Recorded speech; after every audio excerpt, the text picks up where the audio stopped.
S'il y a un domaine où je pense qu'on a un meilleur bagage que celui de nos enfants, c'est bien celui des punitions. Ah, nos parents, ils se faisaient pas trop chier avec l'éducation bienveillante, hein. Quand on leur demandait comment se faire obéir sans crier, eux ils répondaient en tapant, hein, faut taper. Nous, on a vraiment tout connu. Les claques, les fessées, les coups de pied aux fesses, et puis bien sûr, le martinet. À ne pas confondre avec le Martinez, l'hôtel à Cannes, qui a aussi connu son lot de paires de fesses, hein, mais pas celle des petits-enfants. Quoique, j'ai entendu dire que Richard Berry y aurait séjourné en 1984. Dans les années 80, on avait aussi l'éducation Montessori. Seulement, nous, on appelait ça la gifle. Alors la gifle, c'est vrai, c'est un peu dur. Tu ne t'y attends pas, c'est brutal et ça laisse des traces.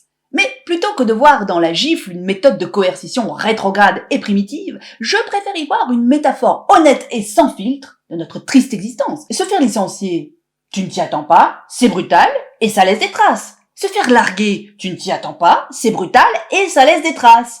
Une grosse gastro. Aujourd'hui, nos enfants, la seule chose qu'on leur donne pour se préparer à la violence, ce sont des chiffres. Attention, je compte jusqu'à 3. Pas sûr que ce soit suffisant, hein, non? Je les imagine en train de se défendre pendant une agression en bafouillant 1, 2, 3.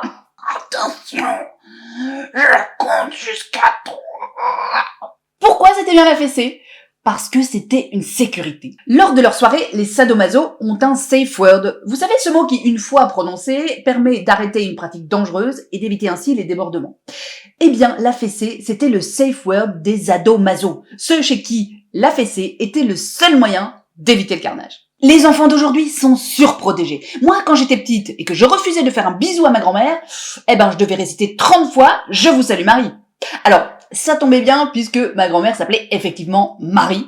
Heureusement que je n'avais pas de grand-père d'ailleurs parce que je ne pense pas qu'il existe un « Je vous salue Jean-Mich ». En tout cas, ça avait plus de gueule que « Bravo mon cœur, tu es quand même venu dire bonjour à mamie alors qu'elle sent les urines.